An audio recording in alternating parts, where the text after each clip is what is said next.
Futebol das Arábias, o podcast semanal onde falamos do futebol brasileiro com Leonardo Mataruna e do futebol português com Pedro Correia, passando pela Arabian Gulf League diretamente do Dubai.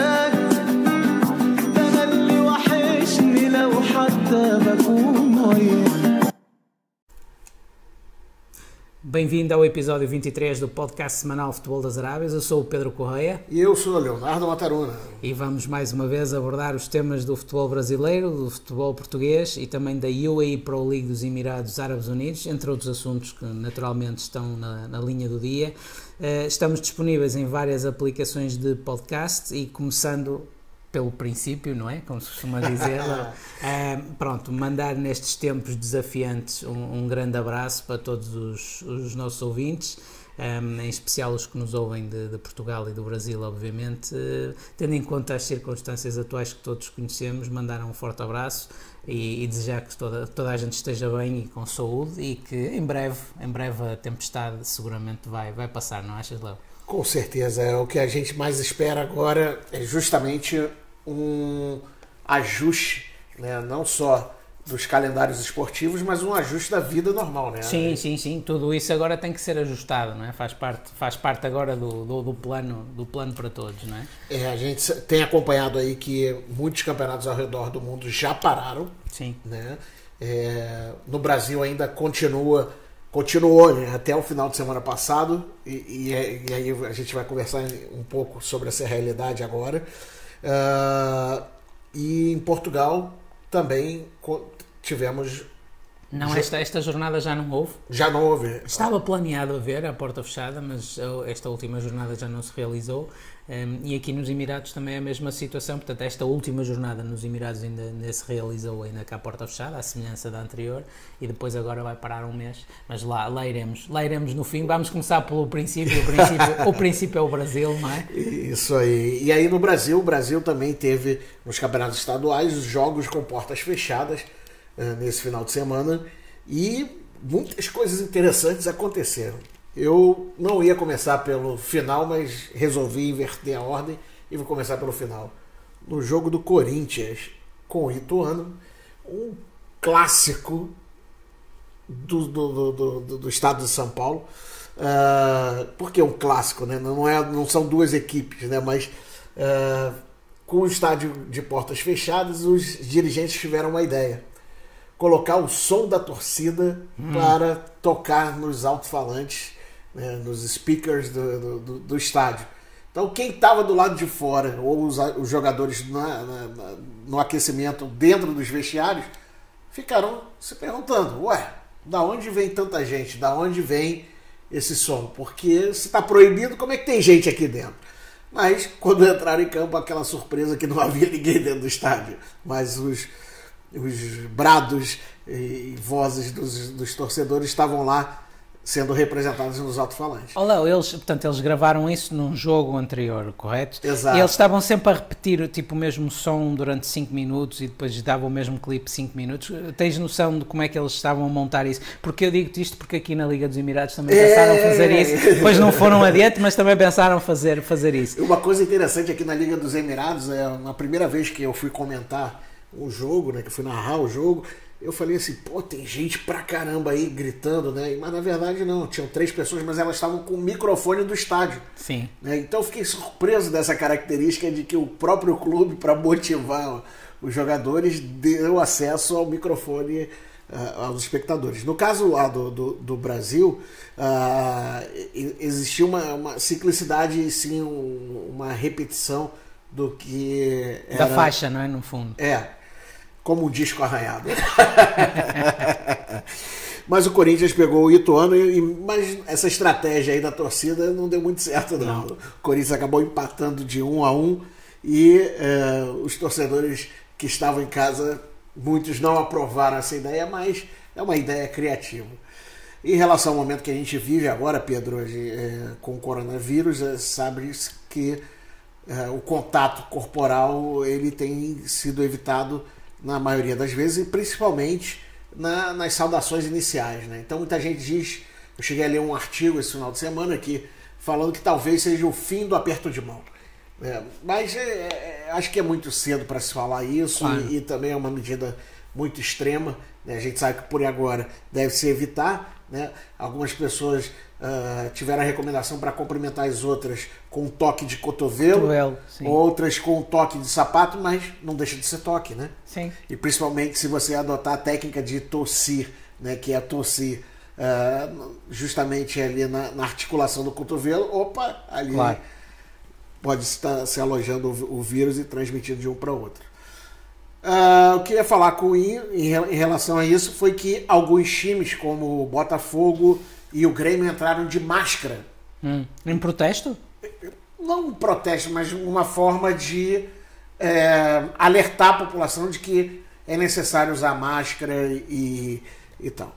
Só que logo depois que entraram e cantaram lá o hino nacional, que no Brasil é obrigatório a execução do hino antes dos jogos, foram lá cumprimentar as equipes e apertaram as mãos. E aí foi mal. Aí é o erro, né? No caso do jogo do Grêmio, o Grêmio que acabou vencendo por 3-2 o São Luís, até o segundo gol, as comemorações estavam afastadas, estavam ali, todo mundo se contendo. Só que o terceiro gol, as pessoas acabaram pirando ali e pularam uma em cima da outra, aquela celebração total. E no fim do jogo, nosso amigo Renato Gaúcho deu uma declaração de que, como sempre, né, polêmico, mas com certo rigor e uma certeza na sua mensagem. Não cabe aos clubes a interrupção dos campeonatos, né, mas sim às organizações esportivas. Claro, obviamente, tem razão. Então, logo após essa declaração do Renato Gaúcho, 2 horas após, a Confederação Brasileira de Futebol anunciou que os campeonatos nacionais estão interrompidos até última ordem. E os campeonatos estaduais estão a critério das federações. Okay. Então, federações do Rio e São Paulo já anunciam que provavelmente na próxima semana as atividades estão suspensas, mas em outras áreas do país cabe aí às instituições estaduais decidirem o que vai ser feito. Léo, uma pergunta, mas o Brasileirão só começaria em maio, não é? E pronto, e até há de haver uma reavaliação da situação, não é? O que é que... Exatamente, a ideia é que agora, porque dependemos aí dos resultados dos estaduais para dar continuidade na engrenagem, o início do Brasileiro fica adiado, né? Okay. Então vamos ver como que as coisas vão funcionar e a gente espera que isso não se estenda por muito mais tempo. Claro. Que corre o risco, se houver aí uma continuidade dessa suspensão até o mês de junho, de haver um cancelamento dos campeonatos nacionais. Sim, do próprio Brasileirão, não é? Exatamente. Léo, tu como professor da universitária na área de gestão do desporto, como é que avalias o impacto que o desporto, ainda que neste momento obviamente isso não é de todo o mais importante neste momento é a saúde das pessoas, mas como é que tu avalias o impacto desta situação toda na economia do desporto, principalmente no caso dos clubes brasileiros que já não tinham muita saúde financeira, não é? Como é que tu avalias o impacto de tudo isto? O maior complicador são com aqueles clubes que estão prestes a renovar os contratos. Então, até as atividades voltarem ao normal, nenhum investidor, a não ser que seja de um grande clube, vai querer ali arriscar assinar de antemão um investimento para um campeonato incerto de se haver. Por que isso? Muitos patrocínios são fechados de acordo com os campeonatos e não de acordo com o ano ou de acordo com um ciclo. Então, do ponto de vista de investimentos iniciais ou de renovação de investimento, há um complicador muito grande, né? E um outro complicador é do ponto de vista, aí agora falando do ponto de vista da atividade física, né? A partir do momento que existe uma recomendação para que as pessoas fiquem em casa, né, isso não quer dizer que as pessoas devem parar de fazer exercício físico. Claro. Né? É claro que deve-se evitar a ida aos ginásios, né, ou academias, como são chamadas no Brasil, para a prática de exercício físico ou ambientes fechados. Mas ninguém está impedido de fazer um exercício dentro da sua própria casa, utilizando o que você tem disponível. Muitas vezes você não tem halteres, não tem peso, pode usar ali um saco de arroz, um saco de feijão, um banco, né, qualquer coisa que simbolize um peso e você continue fazendo as suas atividades físicas. Porque um dos maiores complicadores, saiu um artigo na sexta-feira referente a isso, um dos maiores complicadores é a capacidade cardiorrespiratória após a instalação do vírus, né?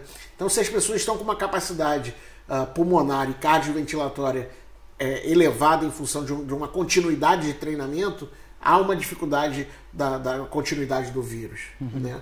Então, fazer atividade aeróbica é importante. Fazer atividade física de uma maneira geral é importante. Em muitos casos as pessoas podem até estar contaminadas e não terem qualquer tipo de sintoma, digamos assim, o que não quer dizer que não continuem a contagiar outras pessoas e daí a necessidade das pessoas estarem afastadas, mas podem as pessoas passarem, digamos assim, pelo vírus sem sequer dar conta, não é? É verdade, principalmente no mundo do esporte, né? No mundo do desporto, que os atletas costumam viajar de um lado para o outro, né? Ter contato com diversas pessoas, diversos ambientes onde existe ali a transição do vírus, como aeroportos, aviões, hotéis, e acabam não manifestando muitas vezes os sintomas do vírus pela condição de uma saúde melhorada por ser atleta, né? Mas um outro comprometimento ainda, falando do atleta, é que muitos clubes querem manter os treinamentos nesse período, né? Desrespeitando as recomendações da Organização Mundial da Saúde relativa à quarentena. E que de uma maneira é contraditório, porque não é que por não ter o jogo evita que tenha um contato físico entre os adversários e a sua equipa e os torcedores, né? Mas manter o treinamento, os atletas vão continuar se tocando no seu próprio time. Claro, e estão no balneário juntos, tomam banho juntos, ou seja, o ambiente do balneário é um ambiente normalmente fechado, não é? Com muito vapor, portanto há uma série de circunstâncias que promovem o possível contágio do vírus, não é? É verdade, e aí é que mora o grande alerta.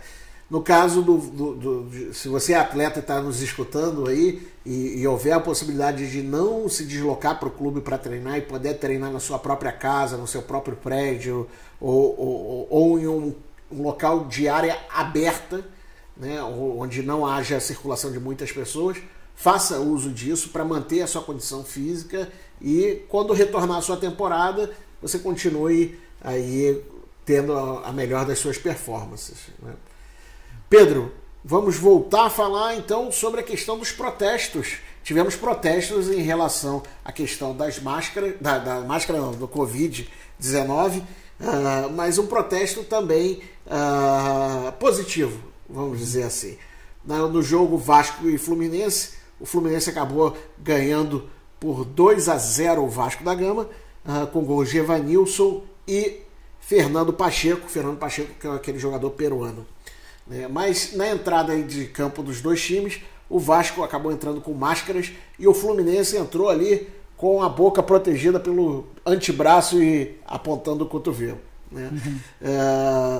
Muitas pessoas disseram que era muito mais do que uma manifestação em prol da proteção, mas sim um protesto em relação à suspensão da competição.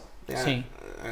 A gente acredita que realmente haverá um prejuízo, né, para os clubes, claro. Haverá um prejuízo para os países em si, né, para a economia, mas esse momento de resguardo ele é necessário. Vale a pena sempre dar como exemplo Macau, né, onde estava ali próximo à China, né, Macau é parte da China. É fronteira com a China.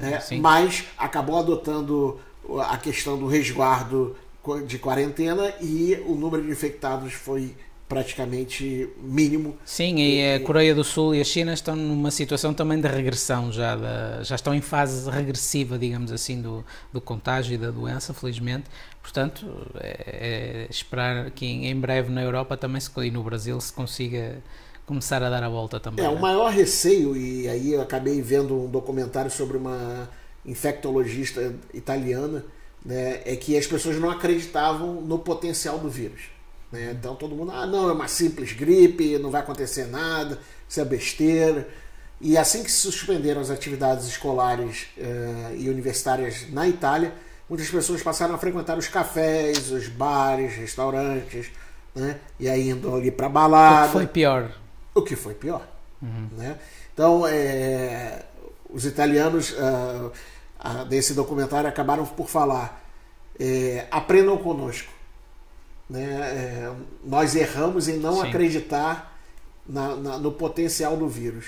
Hoje o que queremos alertar é que o vírus ele existe, ele é perigoso, mas temos um maior potencial de resisti-lo. Né? Sim, porque lá está, muita gente não apresenta sintomas, ou seja, isto eu acho que é importante também para quem nos ouve ter a noção disto. Pode acontecer de muita gente não ter sintomas, mas não quer dizer que não tenha o vírus, e não quer dizer principalmente que o transmita a uma pessoa com um sistema imunitário mais deficitário, e aí sim essa pessoa pode ter problemas, porque por exemplo, gente que pratica desporto, temos nas últimas horas alguns casos positivos no basquete, no próprio futebol, o próprio Jorge Jesus nas últimas horas também, e as pessoas, esses atletas, os que já falaram publicamente, já ouvi mais de que um a dizer que se sente perfeitamente bem, ou seja, não sente nada, mas não quer dizer que o perigo não esteja lá, principalmente aqueles que ele possa contagiar e que tenham um sistema imunitário que, pelo facto de não serem atletas ou por não serem tão jovens,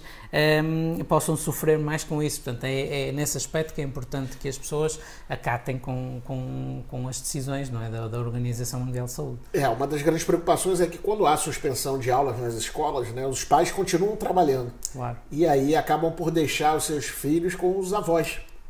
E justamente, muitas vezes, as crianças carregam o vírus, mas o vírus não está sendo ativo para elas, mas quando tem o contato com os idosos, acabam aí por haver a contaminação. Voltando aí para os resultados dos campeonatos estaduais, e no Campeonato Mineiro o Cruzeiro perdeu para o Coimbra por 1-0. E foi uma confusão, não foi? Até o treinador, se não me engano, do Cruzeiro, aliás, o treinador do Vasco também, se não me engano, o Abel Braga também já caiu, não é? E o do Cruzeiro, se não estou em erro, também. Exatamente. É que no meio de tantas notícias é difícil acompanhar, mas penso que sim. Adilson Batista foi demitido logo no fim do jogo. Que fase do Cruzeiro, não é? Uma fase muito complicada, muito depois complicado. do final do ano passado, e já começa o ano aí com bastante dificuldade.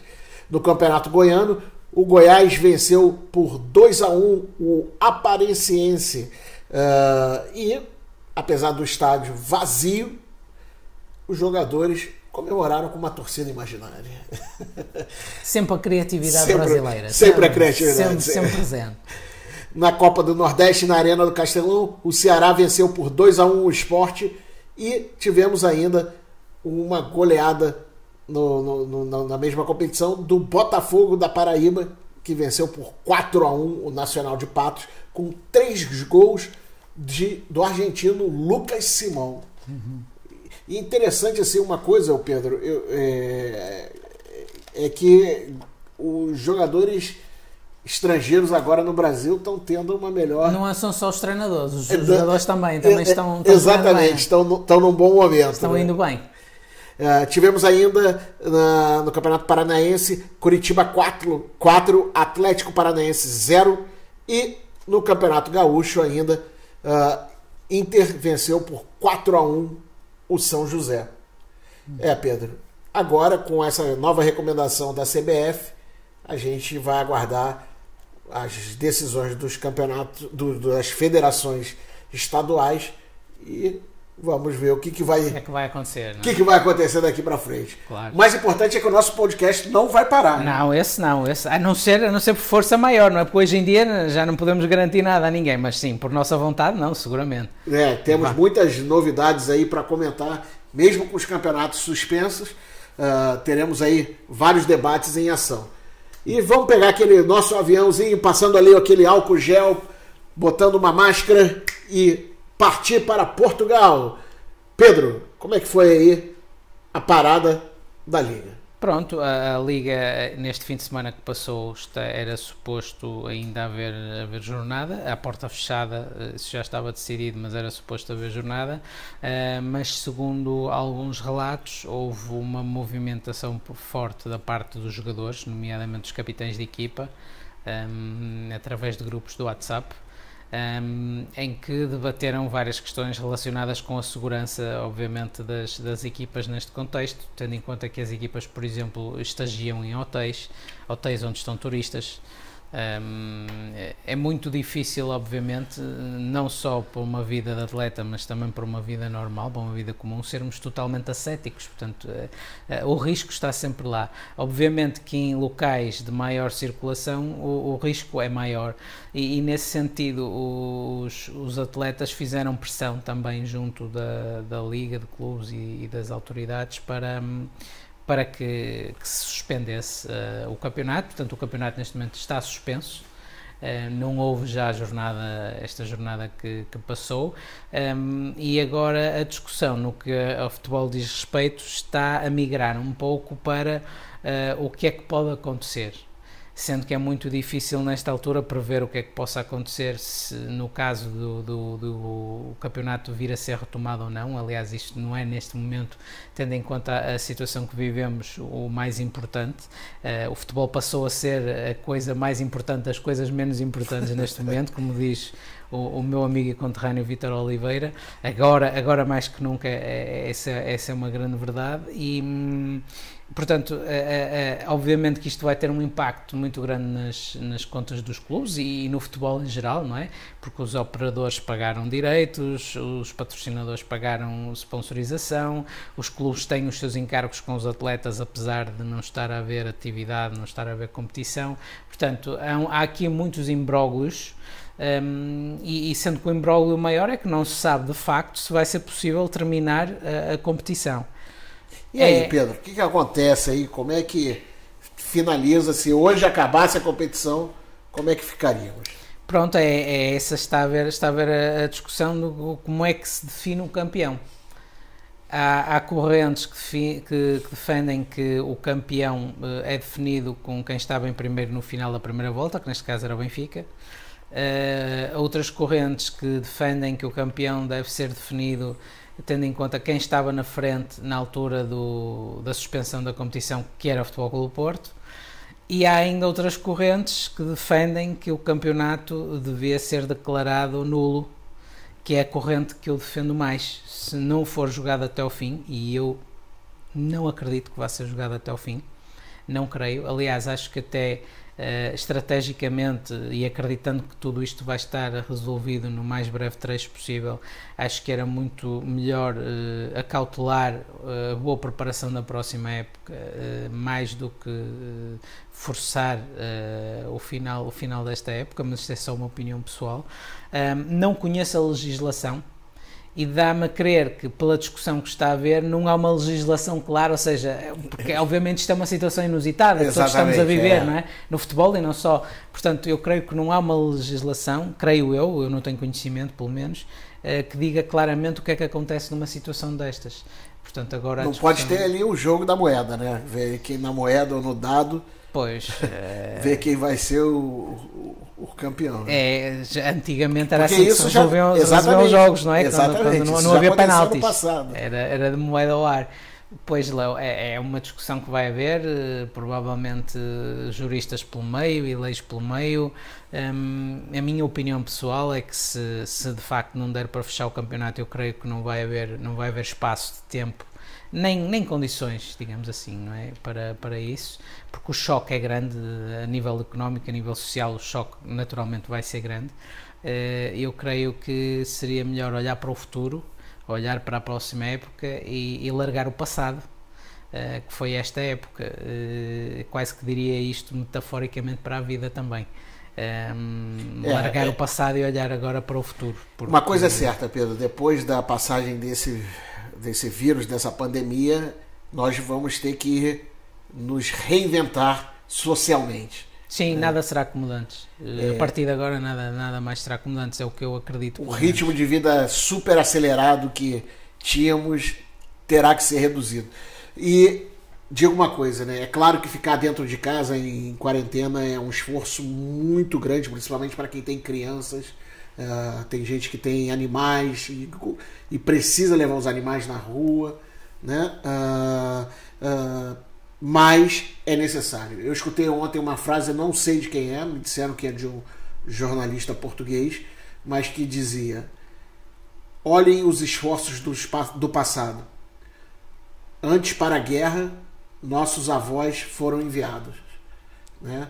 Agora, no presente, não estão te mandando para a guerra, mas estão te pedindo para ficar em casa. Se não estou em erro, e creio que não estou, isso foi dito pelo Rodrigo Guedes de Carvalho no final de um telejornal da SIC. O Rodrigo Guedes de Carvalho, que curiosamente ou não é de Matosinhos e é leixonense, segundo consta, mas o Rodrigo Guedes de Carvalho, que tem sido, à semelhança de outros jornalistas, tem sido muito importante a passar uma mensagem assertiva, por um lado, porque o momento obviamente pede calma e pede atenção àquilo que está a acontecer, não podemos ser irresponsáveis, mas ao mesmo tempo também a passar uma mensagem de tranquilidade às pessoas para seguirem as instruções e com isso tudo acabará por se resolver. E ele tem feito muito isso no fecho dos jornais da noite na SIC, e essa frase, se não estou em erro, e creio que não estou, porque pelo menos eu ouvi da boca dele, mas não sei se ele está a parafrasear alguém,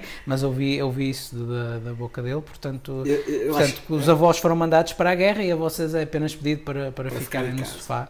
Pronto, porque, tendo em conta a vida que levamos, é complicado, não é? Até porque há muita gente que tem empregos e precisa de ir trabalhar para ter o seu sustento, e obviamente que isso é uma situação delicada, mas socialmente, pelo menos, temos que fazer esse esforço, porque é importante, nesta altura é importante isso, e é importante a calma.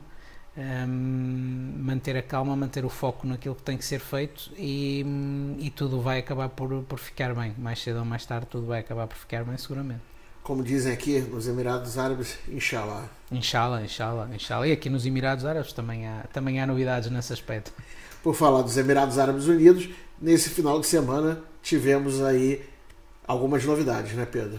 Sim, tivemos também novidades, ou seja, nós as últimas 2 jornadas que se jogaram já se jogaram à porta fechada, o que em alguns casos não é, infelizmente digo isto, não é muito diferente daquilo que habitualmente temos noutros, porque, por exemplo, a semana passada, como tivemos a oportunidade de falar no podcast anterior, eu fiz o Shabab Al-Ahly com o Nasser, e isso ia ser um jogo de casa cheia, mas na realidade há outros jogos que não tem muita gente a ver as equipas, a ver os jogos, que era o caso, por exemplo, deste último jogo que fiz esta semana, que foi o Dafra com o Arda, lá longe, quase na Arábia Saudita, numa viagem de 2 horas e meia de carro para lá e outras 2 horas. A única coisa boa é que a estrada, além de ser perfeita, pode se acelerar até 160 km por hora. Verdade, né? larguíssima.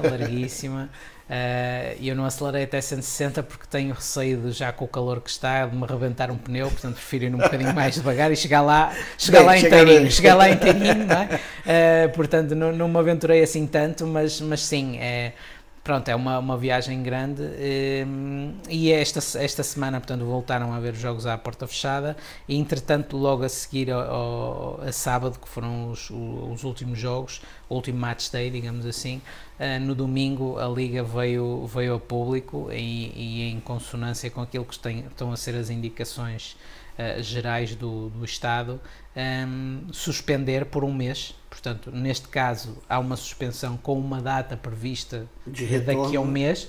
Obviamente que eles também dizem que isso vai ser reavaliado, pode estender-se mais ou não, mas a previsão é daqui a um mês. As previsões aqui nos Emirados, felizmente, são muito animadoras, até ver. Em termos de casos registados no geral, não chegam à hora que gravamos o podcast a 100, e já há 20 casos recuperados, segundo as notícias, obviamente.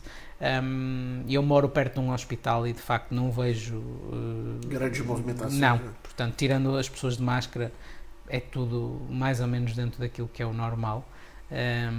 Portanto, e na sociedade não se está a sentir grande pânico ou grande alarme, mas há obviamente muitas medidas de segurança e de higienização dos sítios, não é? A higienização a nível dos cremes para as mãos com álcool, de lavar constantemente as mãos, portanto, tudo aquilo que está... Um fato interessante é que, por exemplo, nesse último final de semana fez muito calor em todos os cantos do planeta, né?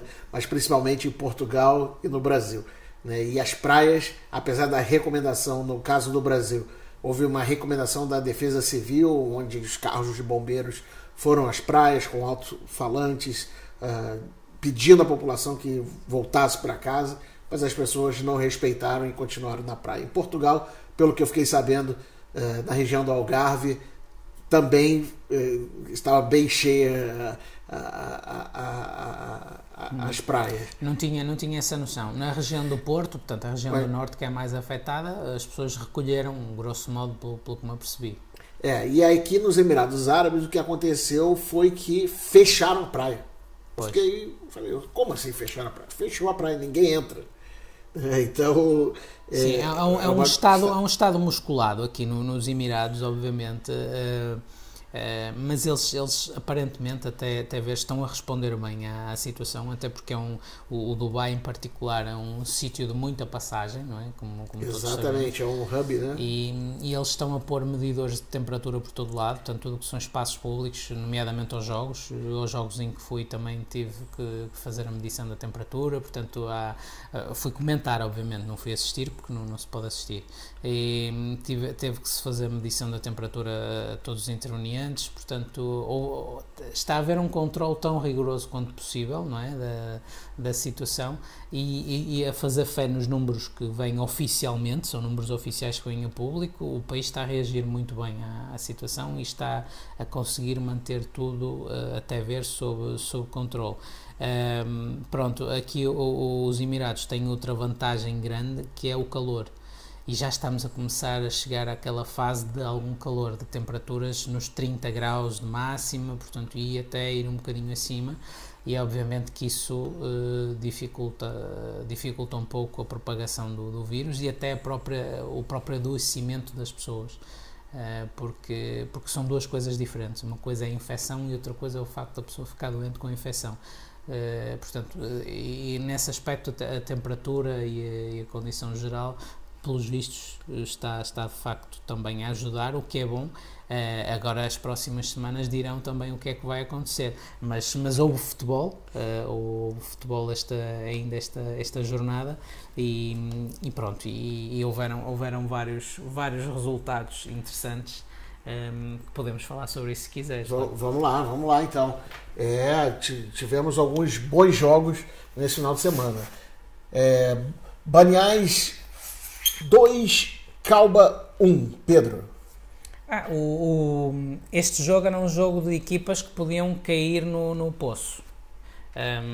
O que você quer dizer? Quero dizer com isto, na luta pela fuga do rebaixamento, porque neste momento temos um fenómeno que é o Khor-Fakkan, que está em subida. Pareceu uma equipa que à partida estaria condenada e está em subida de rendimento, e deixa aquelas equipas que estão um bocadinho acima da luta pelo rebaixamento numa situação de ameaça, nomeadamente estas duas, o Baniás e o Calba. O Baniás é uma equipa típica de meio da tabela, daquelas equipas que normalmente numa época normal anda ali a meio da tabela e de vez em quando faz umas gracinhas, não é? E o Calba é uma equipa muito à base do sobe e desce. Andam normalmente um ano dentro, um ano fora, portanto é uma equipa que tem alguma dificuldade em manter-se estável. O Baniás é uma equipa de Abu Dhabi. O Baniás é da Abu Dhabi, o Calba é da região este, perto da tua querida Fujeira, onde tu fazes muitos dos teus comentários. Adoro fazer os comentários em Fujeira. Pronto, e foi 2-1 para o Baniás, em casa do Baniás, o que deixa o Baniás agora numa situação, pronto, nesta paragem confortável, e deixa o Calba ali a ter que olhar pelo retrovisor, não é? Já que tu mencionaste aí o Khor-Fakkan, nesse final de semana ele não teve uma boa performance, né? Que também pegou uma equipa muito mais forte, que foi o Al Nassr, e perdeu por 1-0. O jogo que foi realizado no Al Maktoum Stadium. teve aí uma certa influência do clima na minha percepção. Sim, sim. O Khor-Fakkan, portanto, o resultado, o Al Nassr ganha 1-0, mas o Khor-Fakkan, em comparação com o Khor-Fakkan da primeira metade da época, não tem nada a ver. Não, outra equipa. É uma equipa muito mais capaz neste momento. Não foi um jogo excelente, mas se compararmos com aquilo que foi o jogo, o que era o Khor-Fakkan da primeira fase da época, é uma equipa que está muito mais capaz. Hoje a gente já consegue ver uma organização tática do Khor-Fakkan, uma equipe muito mais ofensiva, né? Antes jogava muito mais fechado. Eu acho que isso também, Pedro, a minha percepção é que, por ser uma equipe que estava subindo da segunda divisão, ela tinha uma outra maneira de jogar. Sim. Né? E aí, ao se defrontar com as equipes da primeira divisão, no caso da Pro League, chegou como uma equipe um pouco tímida. Né? E agora não, a gente já vê um pouco de audácia, mas com planejamento e, sem sombra de dúvidas, baseado no trabalho do técnico. Sim, sim, Léo. E há outra coisa, pronto, esta equipa é a primeira experiência na Arabian Gulf League, neste caso, porque eles chamam a primeira divisão, segunda divisão, primeira divisão. Aqui é o inverso. Portanto, é a Arabian Gulf segunda League. Divisão aqui, no caso, é a terceira divisão. Já é a terceira, Portanto, é a primeira experiência desta equipa. Tanto quanto me conseguia perceber através das pesquisas que faço para os comentários, eles praticamente fizeram um plantel de raiz, ou seja, pouco aproveitaram daquilo que era o plantel do ano passado que conseguiu a promoção à Arabian Gulf League, e tiveram ainda outro problema. Aquela região este, de onde é esta equipa também do Khor-Fakkan, mais uma vez perto da tua querida Fujeira, é uma região onde as pessoas, apesar de tudo, até seguem os clubes, porque é uma região que fica a 100 km mais ou menos do Dubai, portanto não é uma região que tenha muito entretenimento como tem o Dubai, então as pessoas até aderem mais ao futebol e até seguem. E o Khor-Fakkan estava a jogar fora, até o último jogo em casa, onde já jogou no seu estádio, porque teve que fazer obras no estádio. O Khor-Fakkan andava a jogar fora, andava a jogar em Sharjah, andava a jogar em Calba, e pronto, eu acho que isso também tem um diferencial muito grande. Obviamente, porque uma coisa é quando tu estás em casa, não é? Quando tu és o mandante, e outra coisa é seres o mandante, mas fora, não é? Porque no fundo nunca jogava em casa, jogava sempre fora, andava sempre com as malas às costas, como se costuma dizer. Portanto, eu creio que isso também é mais um fator que pode ajudar a uma melhoria também daqui para a frente, caso depois a competição retome, do Khor-Fakkan naquilo que são os anseios deles de conseguirem evitar o rebaixamento, e ao momento em que parou a competição eles estão acima da linha d'água, o que é interessante. Já que tu já acabou de falar do rebaixamento, eu vou falar de uma equipe que está ali, está no sufoco, que é uma equipe que eu até gosto muito, mas que realmente está no desespero. Pegou o Fujeira, acabou cruzando com o Sharjah e perdendo por 3-0. O Sharjah, que durante a primeira etapa da competição seguiu na liderança, agora já não na cabeça da liderança, mas ainda segue como líder, ainda com chances de conquistar a competição. Fujeira perdeu por 3-0 e num jogo realizado em casa, Pedro. Sim, é uma derrota que pode deixar marcas. O problema nestas coisas da fuga, do rebaixamento, é, como eu dizia há pouco, quando cais no poço. Quando cais no poço é difícil sair. É mais complicado sair do poço do que te manteres acima do poço. E agora também a questão da confiança começa a entrar, porque a equipa andava ali entre quase a zona de rebaixamento e a zona de rebaixamento, mas agora está em último. Ou seja, está a olhar toda a gente acima. Isto também pode mexer um bocadinho com o psicológico dos jogadores, obviamente. Não é uma equipa, ou não é um plantel mau de todo. Tem alguns jogadores interessantes, nomeadamente o brasileiro Fernando Gabriel, que a meu ver é um jogador, muito com todo o respeito pelo Fujeira, até para outros voos. É um jogador de muita qualidade.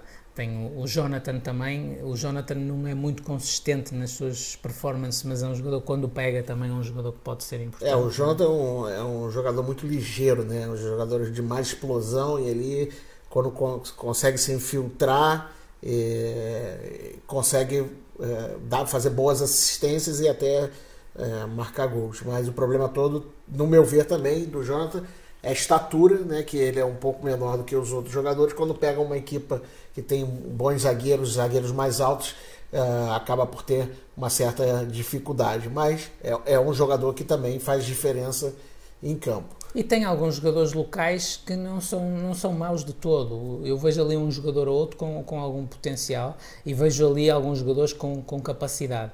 Eles têm, por exemplo, um zagueiro de pé esquerdo, lado esquerdo, local, que tem 19 anos, se não estou em erro, 20. Sim, está vindo dos juniores. Julgo que é o número 37, se não estou em erro.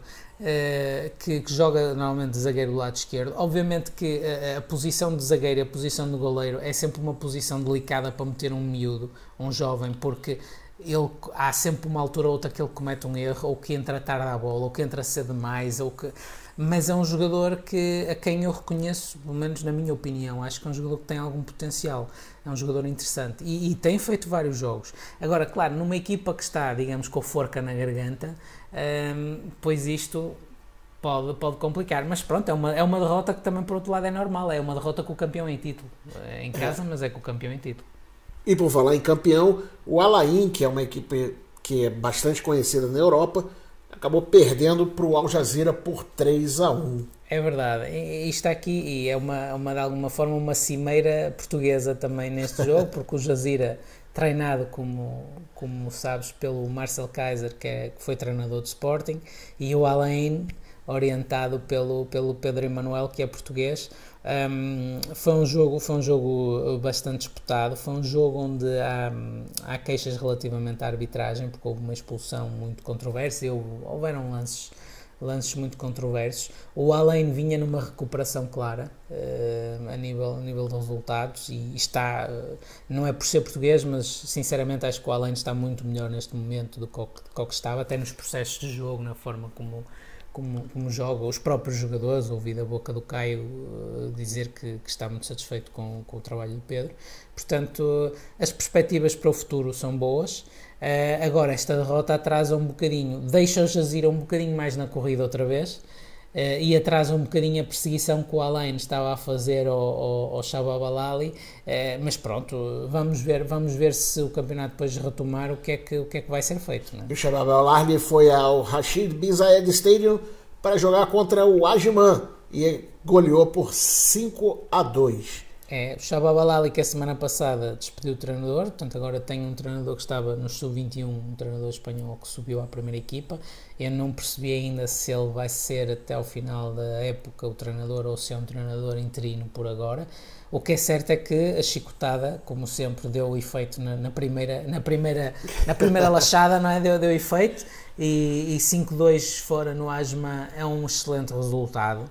É um excelente resultado porque o Ajman é uma equipa chata, não é uma equipa difícil de defrontar, é uma equipa que normalmente se fecha bem, uma equipa bem organizada, se fecha bem, e depois tem ali o Vander Vieira, tem ali jogadores que podem criar problemas, principalmente a uma equipa que quer ganhar o jogo, quer dominar o jogo, que vai arriscar em termos de ter a sua linha defensiva um bocadinho mais na frente. O Ajman é uma equipa chata nesse aspecto, portanto o Shabab Al Ahly passou com distinção, não é? Neste caso, este teste em Ajman. E por falar em distinção, tivemos o Al Warda vencendo o Al Dhafra por 2-1 no Hamdan bin Zayed Al Nahyan Stadium. É verdade, foi a minha aventura este fim de semana, foi fazer este derby da Abu Dhabi, porque apesar de tudo são duas equipas do Emirado da Abu Dhabi. O Al Warda é mesmo no centro da Abu Dhabi, aliás, o campo do Al Warda, o estádio do Al Warda, fica a 2 km em linha reta do estádio do Al Jazeera, portanto são ali vizinhos. Essa é uma característica bem comum aqui nos Emirados Árabes, né? Os estádios são próximos um dos outros, né? O estádio do Al Nassr fica a 2 km do estádio do Al Wasl e cerca de 10 km à frente fica o estádio do Shabab Al Ahly, portanto as equipas ficam aqui numa zona, isto no Dubai obviamente, ficam aqui numa zona próxima, mas neste caso o Dhafra fica muito longe do centro da Abu Dhabi, fica o Dhafra, a 100 e tal para quem não sabe, fica ali próximo à fronteira da Arábia Saudita, né? Ainda assim fica a 1 hora da fronteira, mas já fica mais próximo. Mas é mais próximo. Ainda tens que fazer mais 100 km para a frente, mas é mais próximo. Sim. É uma zona industrial, né? E assim é um pouco até falo que complicado levar gente para esse estádio, né? Primeiro por ser um estádio afastado, segundo por ser uma zona industrial, teoricamente espera-se que os jogos sejam durante a semana, né? Porque aí os trabalhadores teriam condições de ir aos jogos. Mas quando os jogos acontecem aos finais de semana, os trabalhadores querem descansar ou muitas vezes não moram ali, trabalham ali só durante essa semana e nos finais de semana vão para os outros Emirados para se juntarem às suas famílias e acabam não acompanhando o jogo, né? Verdade, Léo, verdade. Grande análise, é exatamente isso. Mas aquilo fica de facto numa zona bastante afastada, que não tem muita gente. Mas o Dafra é um clube interessante. Acabaram de se qualificar pelo segundo ano consecutivo para a final da Taça do Presidente. Vão jogar contra o Shabab Al Ahly, neste caso. Não, o Shabab Al Ahly foi o ano passado. Vão jogar contra o Al-Ain. Contra o Al-Ain. Portanto, a Taça do Presidente acontece geralmente em que mês, Pedro? Normalmente seria em maio, mas agora com estas confusões todas não faço ideia. Pedro, uma pergunta agora, antes da gente continuar com o jogo que você fez, que foi o Al Dafra versus o Al Warda. Eu fiquei hoje analisando, quando eu fazia a preparação para a gente gravar o podcast, fiquei refletindo.